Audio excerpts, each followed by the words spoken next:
ታደሰ ወረደ ኣብ ግዝኣታት ትግራይ መልሲ በመሎም መራሕቲ ሃይማኖት ከም ዝተኣሰሩ ሎም ዝወፁ ዘሎ ሓበሬታታት የመላኽቱ።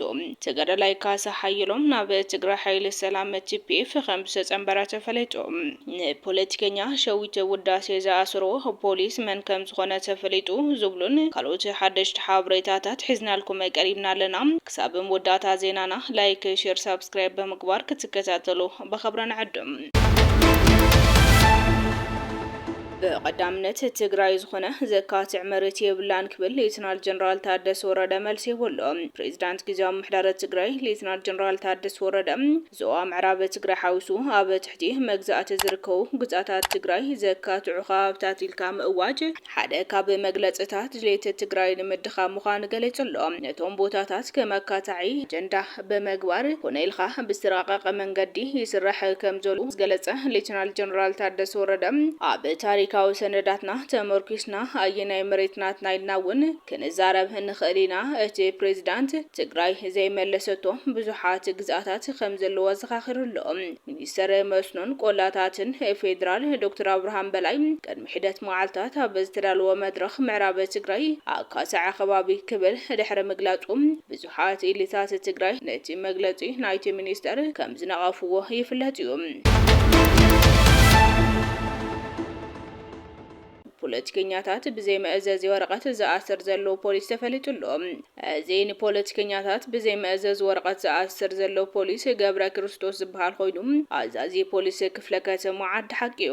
ንፖለቲከኛ ሸዊት ውዳሴ ብዘይ ናይ ፍርዲ ቤት መትሐዚ ወረቀት መትሐዚኡ ምክንያት ብዘይ ገለጽ መንገዲ ወሲዱ ዝኣስሮ ፖሊስ ከም ዝኾነ ተፈሊጡሎ። ቅድሚ ሕዚ እውን ኣባል ገባር ሰናይ ሕወት ዝኾነ ቴድሮስ ኣለሙ ምሸት ብዘይ ናይ ቤት ፍርዲ መትሐዚ ወረቀት ዝተሓዘሎ ምክንያት ብዘይ ገለጽ መንገዲ ጨውዩ ዝኣስሮም እዚ ፖሊስ ገብረ ክርስቶስ ዝበሃል ኣዛዚ ፖሊስ ክፍለ ከተማ ዓዲ ሓቂ ከም ዝኾነ ተፈሊጡሎ።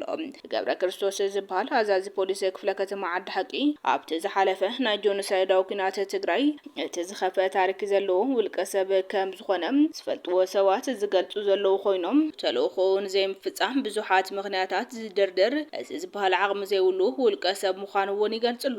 ሎሚ እዚ ውልቀ ሰብ ከም ድላዩ ፖለቲከኛታት ሰብ ሙያ ሚድያ ብዘይ ኩል ምክንያት እናኣሰረ እናጋፍዕ ዝርከብ መርኣያ ጨቋኒ ስርዓት እዩ። ጽባሕ ሎሚ የኮነን እቲ ሕዚ ትገብሮ ዘለኻ ፍጹም የዲሞክራሲያዊ ኣካይዳ ዋጋ ከም ትኸፍለሉ ክትፈልጥ ይግባእ ክብሉ እውን ኣክቲቪስታት ትግራይ እናገለጹ ይርከቡ። ሃይማኖት ከም ዝተኣሰሩ ተፈሊጡሎ። ኣብ ወረዳ ራያ ጨርጨር ጣብያ ማሩ ቁሸት ባሶ ቤተክርስትያን መድኃኔዓለም ዘገልግሉ ኣመራርሓ ሰብካ ጉባኤ በሰንኪ ፍትሓዊ ዘይኮነ ክፍሊት ተኣሲሮም እቶም መገልገልቲ ንመኸተ ተባሂሉ ዝተሓተቶም 5,000 ቅርሺ ኣይንኸፍልን ስለ ዝበሉ ትማሊ ምሸት ተኣሲሮም ኣብ ቤት ጽሕፈት ፖሊስ ኮሚኒቲ ተዳጊኖም ከም ዘሎ ተፈሊጡሎ። እቶም ብግፍዒ ተኣሲሮም ዘለዉ ቀሺ ደገፍ ነጋሲ፣ ቀሺ ታደሰን ሃይተ ካሕሳይ ዘገየን ከም ዝኾኑ እውን ተፈሊጡሎ።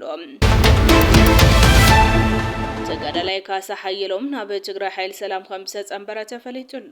ብተጋዳላይ ካሳ ሓየሎም እናተመርሑ ካብ ትግራይ ወፂኦም ቃልሲ ጀሚሮም ዝነበሩ ተጋደልቲ ሎሚ ብዕሊ ናብ ትግራይ ሓይሊ ሰላም TPF ከም ዝተፀንበሩ ተፈሊጡሎ።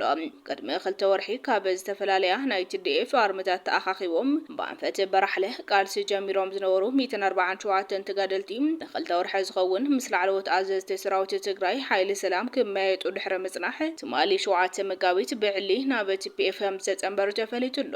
ነቶም ተጋደልቲ ክመርሕ ዝጸንሐ ተጋዳላይ ካሳ ሓየሎም ከም ዝበሎም ንሕና ዝሓዝናዮ ዕላማ ምስ ዕላማ TPF ዝፈላለ ስለ ዘይኾነ ዓቕሚ ተጋሩ ንምእካብ ብምሕሳብ ክንጽንበር ወሲና ክብል ኣብቲ ትማሊ ዝሃቦ መግለጺ ኣፍሊጡሎ።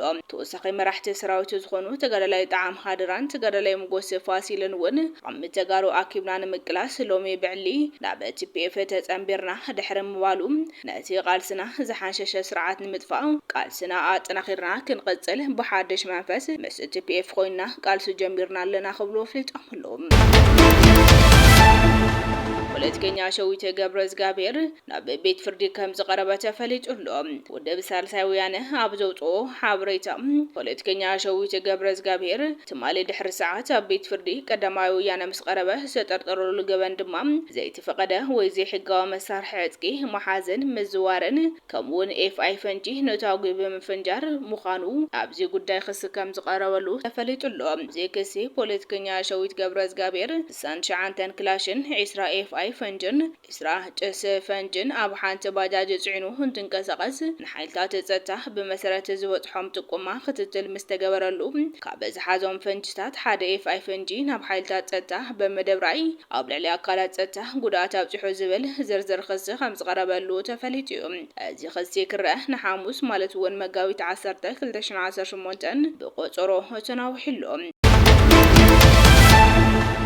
ሽመት ዓረብ ዘጋጠመ መጥቃዕቲ ድሮን ኣብ መኽዘናት ነዳዲ ባርዕ ሓወል ሒሉሎም ሎሚ ሶሉስ ኣብ ዝተፈጸመ መጥቃዕቲ ድሮን ኣብ ሕብራት ዓረብ ኤምሬት ዞባ ኢንዱስትሪ ነዳዲ ፋጃይራ ካብ ቤደ ባርዕ ሓዊ ከም ዝተለዓለ ተገሊጹሎ እዚ መጥቃዕቲ እዚ ኢራን ኣብ ልዕሊ ሃገራት ወሽመጥ ተካይዶ ዘላ ተኸታታሊ ናይ ድሮንን ሚሳይልን ደብዳብ ኣካል ምዃኑ ጸብጻባት ይሕብሩሎም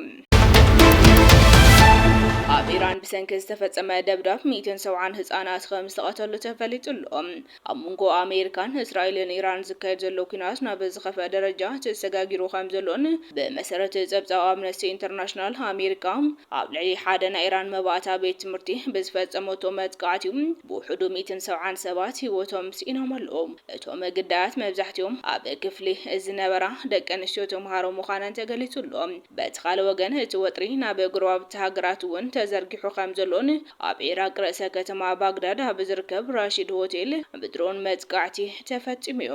እዚ ሆቴል እዚ ናይ ኣውሮፓ ሕብረትን ስዑድ ዓረብን ዲፕሎማስያኛታት ዝዓርፉሉ ቦታ ከም ዝኾነን ብተመሳሳሊ እውን ሓይልታት ምክልኻል ስዑድ ዓረብ ኣብ ምብራቃዊ ዞባ እቲ ሃገር ዝተላኹ 8 ድሮናት መትከም ከም ዘውደቑ ኣፍሊጦም ኣለዉ።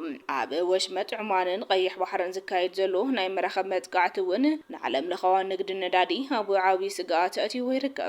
ኢራን ነቲ ስትራቴጂካዊ ቦታ ዝኾነ ወሽመጥ ሆርሙዝ ንጸላታ ከም ዝዓጽወቶ ክትገልጽ እንከላ እስራኤል ድማ ኣብ ልዕሊ ደቡባዊ ሊባኖስ ሓድሽ ድብዳብ ነፈርቲ ትፍጽም ኣላ ዝተፈላለዩ ዜጋታት ወጻኢ እውን ብህፁፅ ካብቲ ዞባ ይወጹ ኣለዉ